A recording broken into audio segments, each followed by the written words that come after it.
안녕하십니까 성도 여러분. 하나님의 크신 은혜와 평강이 성도 여러분과 함께 하기를 간절히 바랍니다. 지금 여러분께서 이 말씀을 듣고 계시는 동안 저는 한국에 있지 않고 미국을 방문하게 됩니다.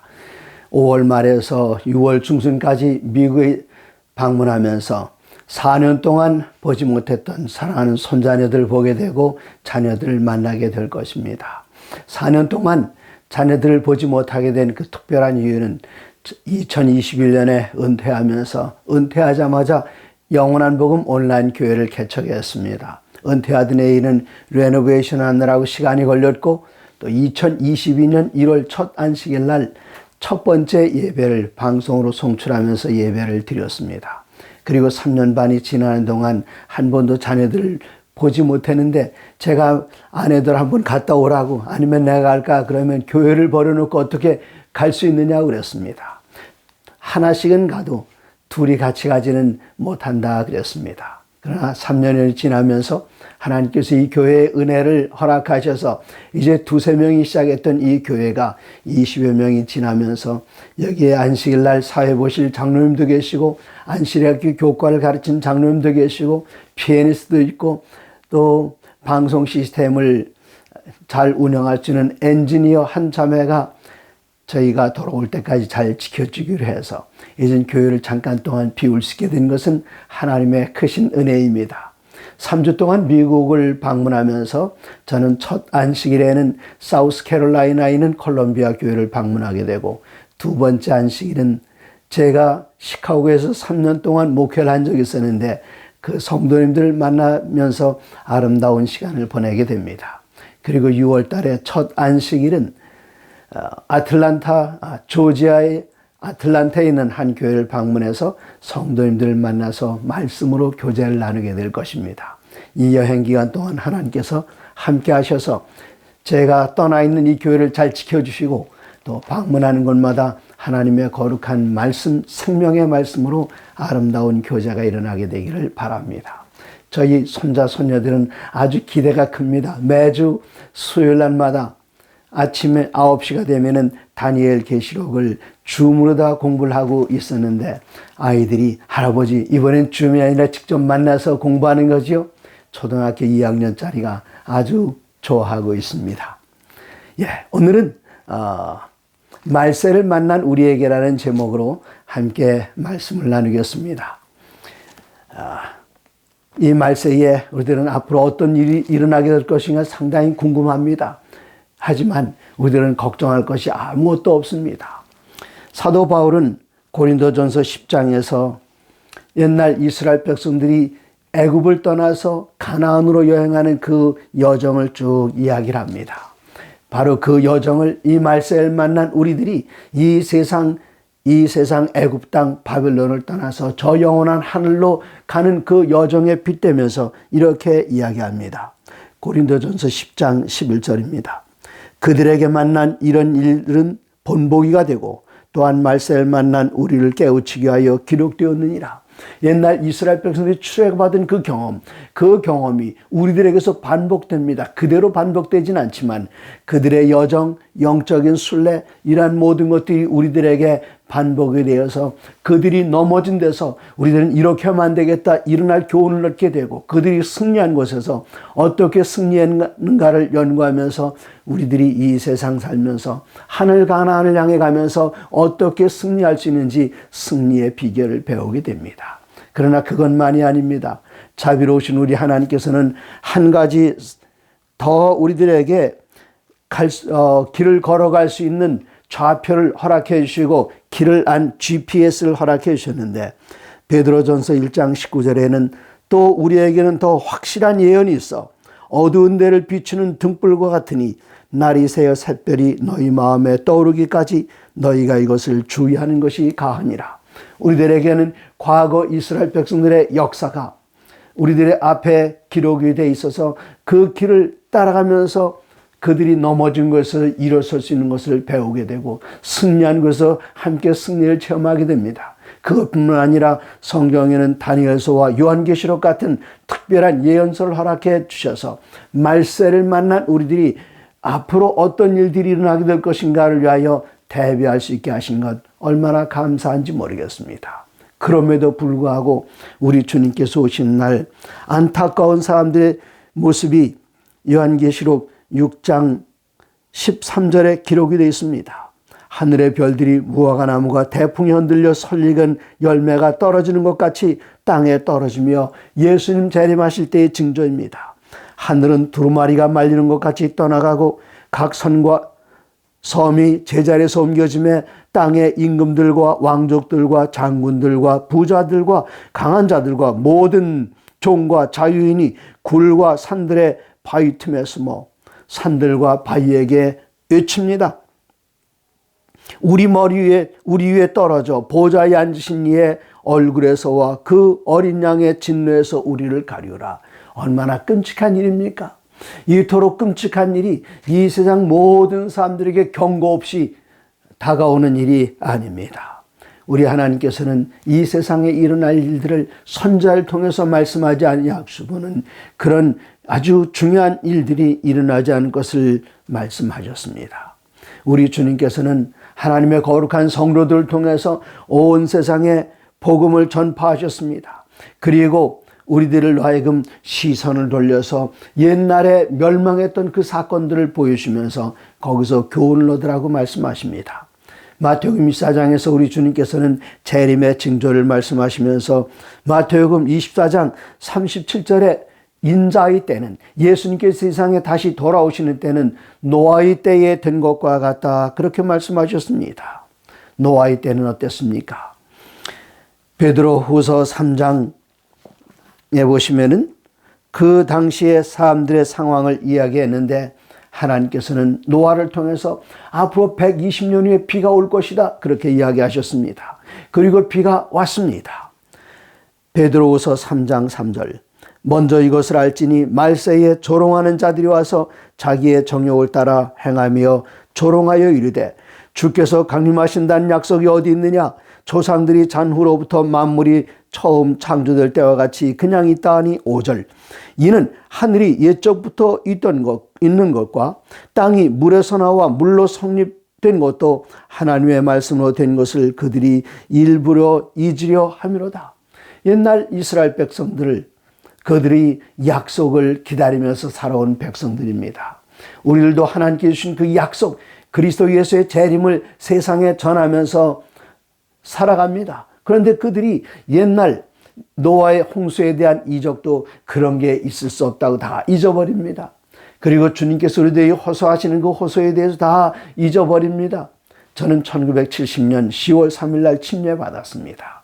침례받은 지 50년이 훨씬 지나가고 있습니다. 그런데 그때 예수님께서 속히 오신다는 이야기를 들었던 사람들이 제게 간혹, 아니 50년 전에, 반세기 전에도 그 얘기를 했는데 아직도 안 오시 않았느냐? 여러분, 그 일에 대해서 베드로는 이렇게 이야기합니다. 베드로후서 3장 9절에 주의 약속은 어떤 이들이 더디다고 생각하는 것이 더딘 것이 아니라 오직 주께서는 너희를 다하여 오래 참으사 아무도 멸망하지 아니하고 다 회개하기에 이르기를 원하시느니라. 제가 고등학교 2학년 때 침례를 받으면서 한 가지 걱정됐던 것이 있습니다. 예수님 금방 오실 텐데 그 당시에 월남전이 한창이었습니다. 시간이 날 때마다 월남 전쟁에 대한 그 기사들을 스크랩 해가지고 사람들에게 보여주면서 집집을 방문하면서 주님께서 오십니다, 세상에 난리와 난리 소문, 그런 얘기를 했습니다. 그런데 아직까지도 예수님은 오시지 않았습니다. 저는 그때 예수님 오시지 않은 것이 얼마나 다행인지 모르겠습니다. 그때 예수님께서 오셨으면 내 아내를 만나지도 못했습니다. 그때 제 아내는 아직 교인이 되기 전이었습니다. 그때 예수님께서 오셨으면 정말 부모에게 순종하고 한 번도 부모의 뜻을 거스리지 않고 하나님을 기쁘시게 하며 잘 자라나는 두 아들들, 그리고 사랑스러운 며느리들 못 봤을 것입니다. 그땐 그들은 태어나지도 않았습니다. 더 사랑스러운 우리 손자 손녀들은 태어나지도 않았을 것입니다. 하나님께서 이 예수님의 재림을 늦추셨기 때문에 사랑하는 그들을 만날 수 있습니다. 그런데 여기에 말씀하십니다. 주의 약속은 어떤 이들이 더디다고 생각하는 것이 더딘 것이 아니라 오직 주께서는 너희를 다하여 오래 참으사 아무도 멸망치 않고 다 회개하기에 이르기를 원하시니라. 주의 강림하신다는 약속이 어디 있느뇨? 조롱하는 그들 한 사람이라도 더 돌아올 그 날을 기다리기 위해서 주님께서는 재림의 날을 지금까지 연장하고 계시지만 베드로후서 3장 10절은 단호하게 이렇게 말합니다. 그러나 주의 날이 도둑같이 오리니 그날에는 하늘이 큰 소리로 떠나가고 물질이 뜨거운 불에 풀어지고 땅과 그 중에 있는 모든 것이 드러나리로다. 이 모든 것이 이렇게 풀어지니 너희가 어떠한 사람이 되어야 마땅하냐? 거룩한 행실과 경건함으로 하나님의 날이 임하기를 바라보고 간절히 사모하라. 그 날이 임하기를 간절히 사모하라. 준비하고 있으라는 말입니다. 인자의 때는 노아의 때와 같다. 노아의 때는 과연 어땠을까요? 창세기 6장 3절에 보면은 이미 노아가 120년 동안 경고의 기별을 전했습니다. 그가 경고의 기별을 전했을 때에 그 이유는 무엇입니까? 하나님께서 이 세상을 멸망시키시는데 그 멸망시키는 그 이유는 사람들을 멸망시키고 이 세상에서 제거해 버리기 위한 것이 아닙니다. 그 이유는 과연 무엇이었을까요? 여기 히브리서에서는 그 이유를 이렇게 설명합니다.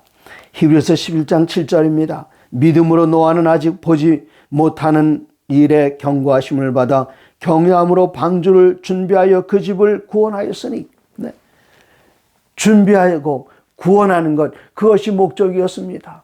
베드로도 그렇게 이야기합니다. 물로 말미암아 8사람이 구원을 받았다.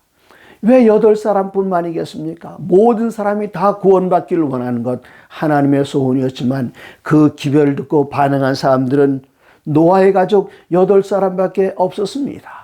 우리들의 마음이 이렇게 안타까울진데 하나님의 마음은 멸망받은 그들, 우리들은 이름도 기억되지 않고 얼굴도 모르는 그들이지만 그들 한 사람 한 사람은 다 하나님의 머릿속에 가슴속에 있습니다. 비록 그들이 멸망했을지라도 그 일로 인하여 안타까워하신 분. 그러나 이러한 똑같은 안타까운 일들이 반복되지 않기 위해서 우리 주님께서는 이 세상에 벌써 오셨어야만 했지만 하나님께서는 기다리고 아직도 기다리시면서 우리의 심령을 향하여 호소하고 계십니다. 요한계시록 14장 6절로 12절에는 이 말세를 만난 이 사람들 향해서 이젠 심판의 때가 가까웠으니 하나님을 두려워하고 그에게 영광을 돌리라. 심판의 시간이 가까웠으니 하늘과 땅과 바다와 물들의 근원을 만드신 이를 경배하라고 아주 간절한 심령으로 하나님께서는 당신의 자녀들을 보내셔서 호소하고 계십니다. 베드로후서 2장 5절에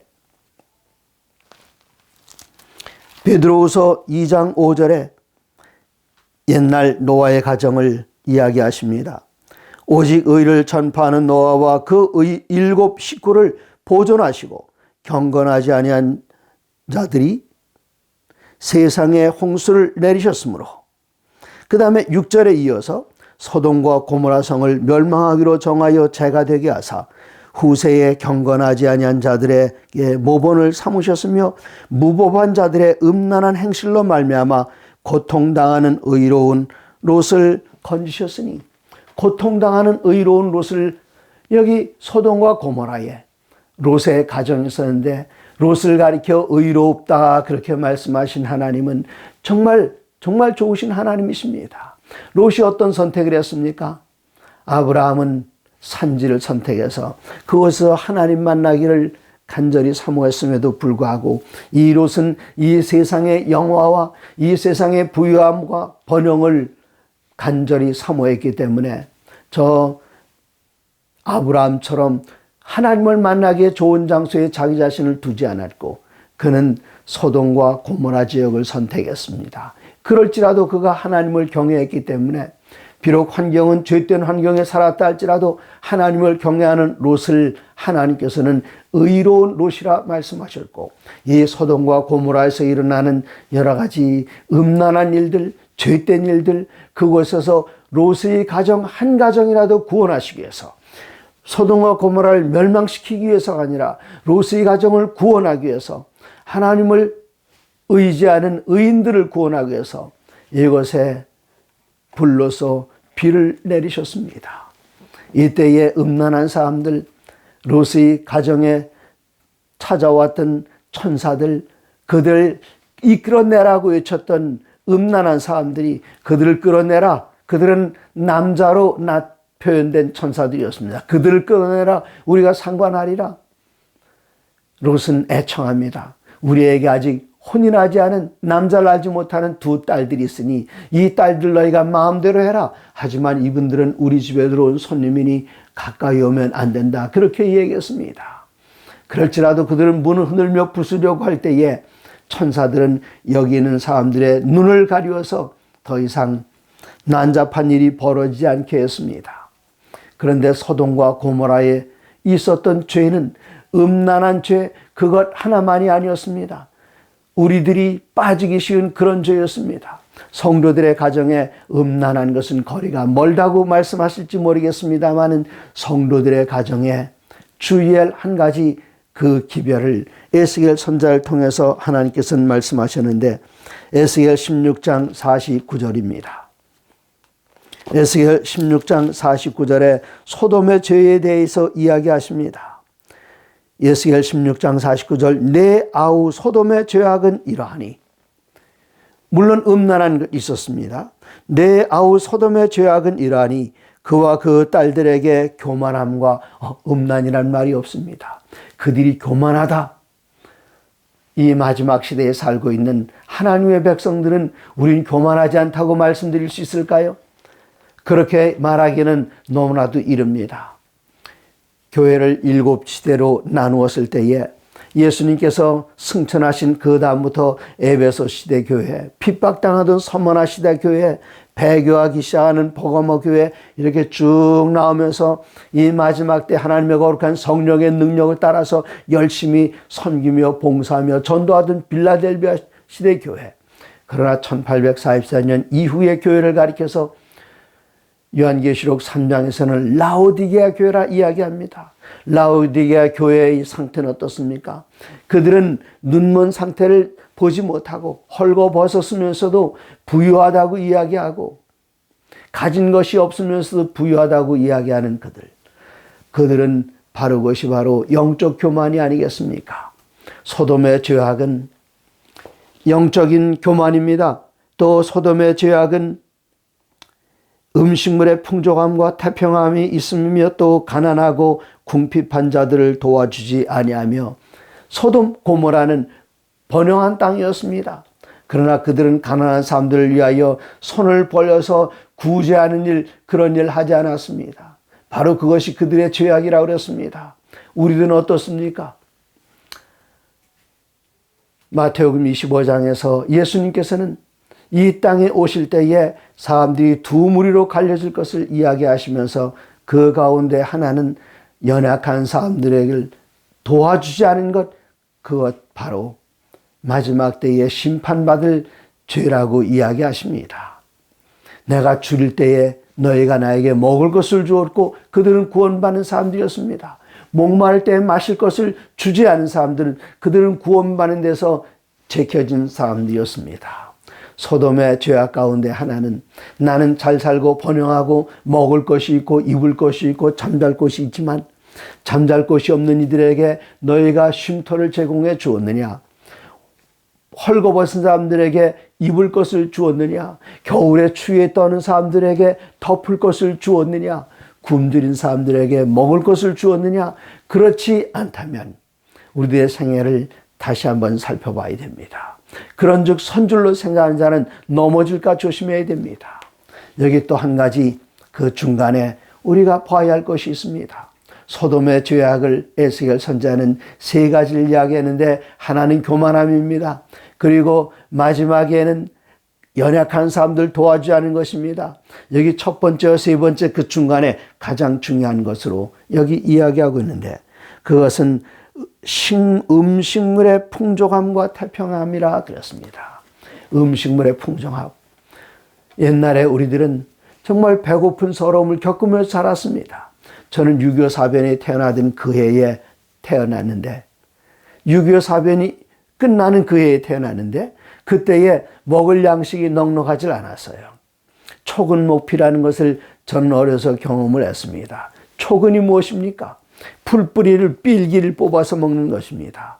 목피는 무엇입니까? 낫을 들고 산에 가서 소나무 껍질을 벗기면은 그 속 껍질을 송기라고 하는데 그것을 먹으면서 자라났습니다. 그것을 밀가루와 섞어서 떡처럼 만들어 그렇게 먹었습니다.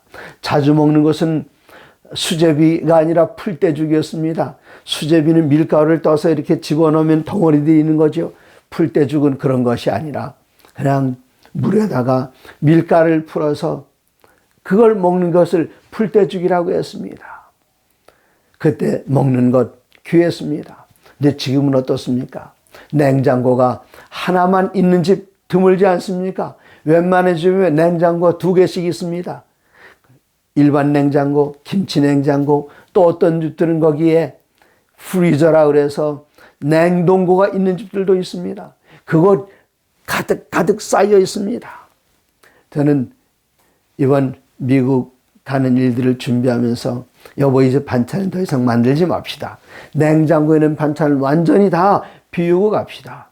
그 냉장고에 반찬 비우는데 여러 날이 걸렸습니다. 여러분, 음식물의 풍족함, 이 음식을 다른 사람들에게 나누지 않고 혼자 배불리고 냉장고에서 음식물이 썩어나가게 되고 상하게 되고 우리 주위에 굶주린 사람들은 얼마나 있습니까?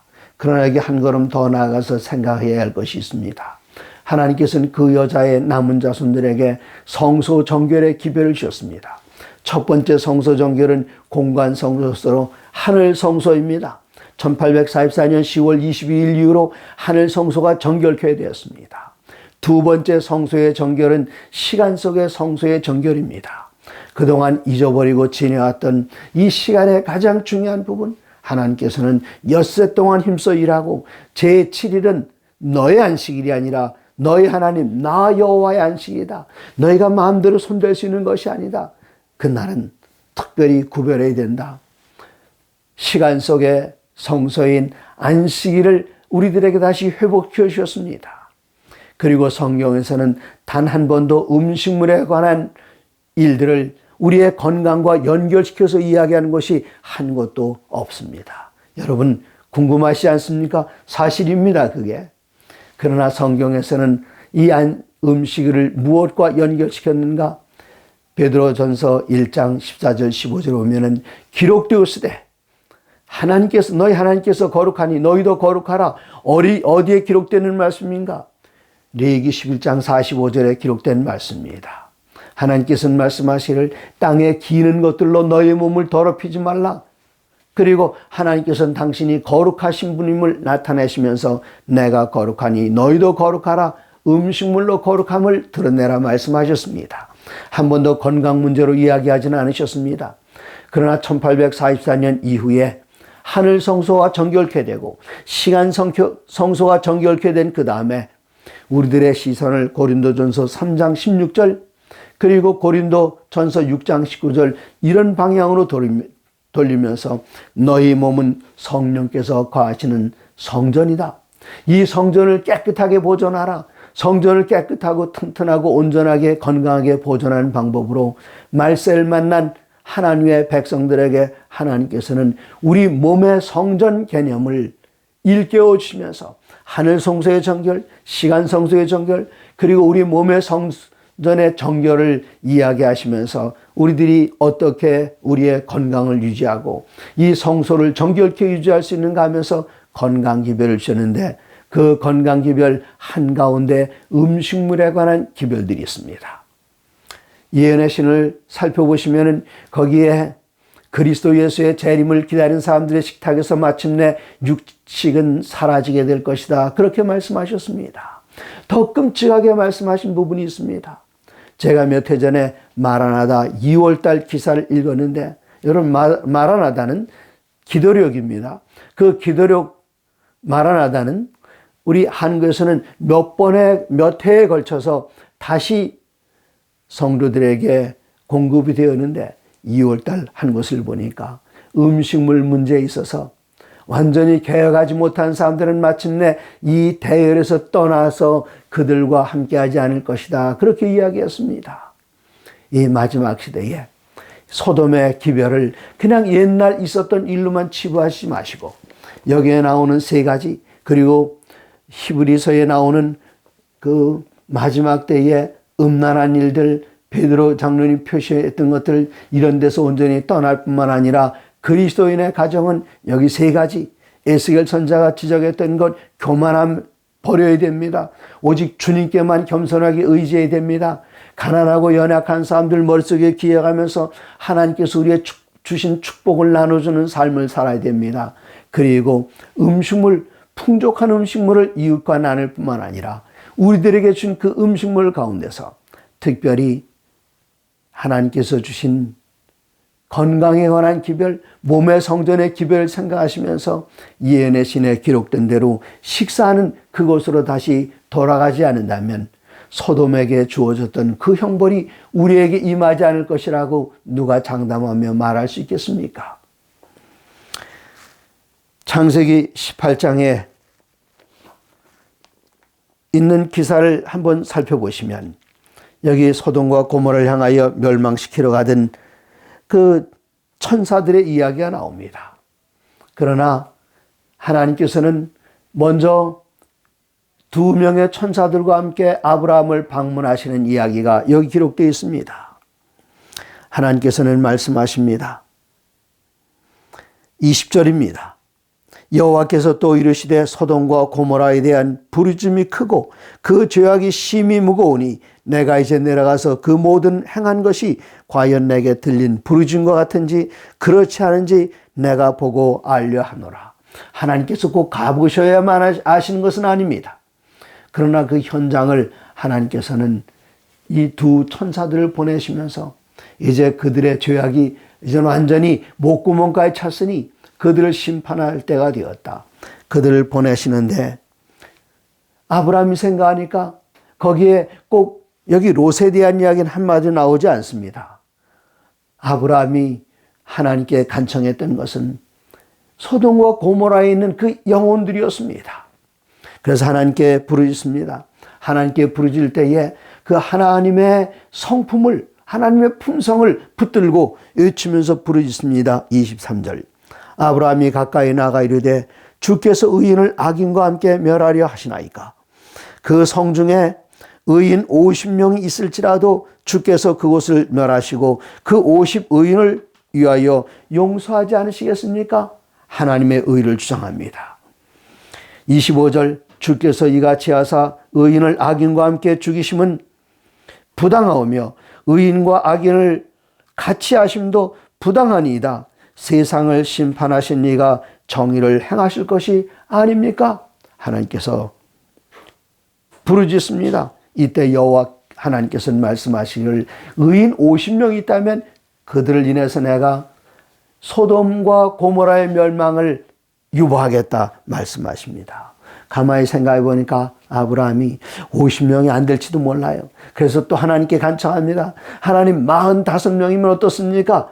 50 빼기 5, 45. 하나님께서는 괜찮다 말씀하셨습니다. 그런데 50명이 안 될지도 몰라요. 또다시 이야기합니다. 40명이면은요, 30명이면, 20명이면, 10명이면 이 아브라함의 간청하는 태도를 보면서 이 마지막 시대에 영혼들의 부담을 가져야 할 우리들은 어떤 사람이 되어야 할 것인가, 그것을 깨닫게 합니다. 사무엘상 12장 23절에 사무엘은 백성들의 이야기합니다.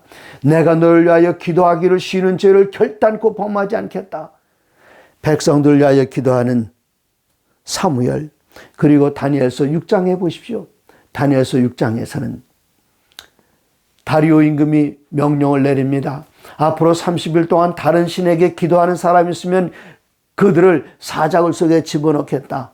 이 다니엘 선자는 목숨 내걸고 기도드립니다. 그는 자기 자신을 위한 기도가 아니었습니다. 하나님의 백성들이 신속하게 예루살렘에 다시 돌아가서 그 나라가 회복되기를, 하나님의 성소에서의 예배가 회복되기를 간절히 비는 기도. 그는 목숨 내걸고 다니엘서 6장 10절에 다니엘이 왕의 조서에 어인이 왕의 도장이 찍힌 것을 알고도 그는 하루에 3번씩 기도하기를 멈추지 않았습니다. 에스더 4장 4절 어떻습니까? 이스라엘 백성들을 위한 기도. 여기서는 내가 죽으면 죽으리다. If I perish, I perish. 내가 죽으면 죽으리다. 그는 그렇게 목숨 내걸고 이스라엘 백성들을 위하여 기도드렸습니다. 사도행전 12장 5절에도 비슷한 얘기가 나옵니다. 사도 베드로가 감옥에 갇혔을 때 남아있는 성도들이 모여서 그들은 밤새우면서 기도드렸습니다. 영혼을 위하여 기도드리는 그 태도, 아브라함의 태도에서 우리는 배워야 하겠습니다. 하나님께서는 이 마지막 때에 요한계시록 14장 6절로 12절에 보시면은 끝까지 복음을 전하게 하십니다. 또 보니 공중에 다른 천사가 날아가는데 이 땅에 거주하는 모든 사람들에게 전할 영원한 복음을 가졌더라. 그리고 주님께서는 이 땅을 심판하시는데 마태복음 24장 14절에 이 천국 복음이 모든 민족에게 증거되게 하여 온 세상에 전파되리니 그제야 끝이 오리라. 이 세상에는 모든 사람이 다 복음을 들는 그때까지 기다려주시겠다고 하셨습니다. 그때까지 우리들은 부지런히 움직이면서 다녀야 됩니다. 마지막 심판, 이 땅에는 모든 사람들이 심판을 받게 되는데 다니엘서 7장을 보시면은 이 세상의 열강들이 하나님의 백성들을 핍박하고 압박하던 열강들이 지나갑니다. 다니엘이 계시 가운데 보았을 때에 커다란 바다에 바람이 몰려옵니다. 그때마다 교수들이 한마디씩 올라갑니다. 사자로 표상된 바벨론, 그 나라도 망하고. 그들이 왜 망했습니까? 하나님께서는 우상을 섬기는 이스라엘 백성들을 심판하시게 하여 바벨론을 도구로 사용하셨는데 바벨론이 교만하여 하나님 앞에 고개를 번쩍 들고 섰을 때에 바벨론이 멸망합니다.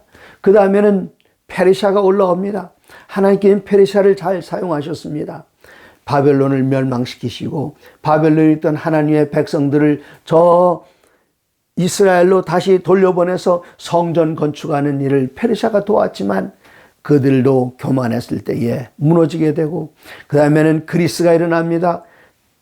로마가 일어납니다. 열 나라로 갈라집니다. 작은 뿔이 일어납니다. 하나님의 백성들을 한때 두때 반때 곧 1260년 동안 괴롭힙니다. 그러나 하나님께서는 그냥 내버려 두지 않으셨습니다. 작은 뿔에 대한 심판이 임하게 되고 마침내 이 작은 뿔이 완전히 그의 지상의 권세를 휘두르고 있을 때에 다니엘서 7장 26절에는 그러나 심판이 시작된 즉 그는 권세를 영원히 빼앗기고 7장 27절 누가 그 권세를 얻게 되는가?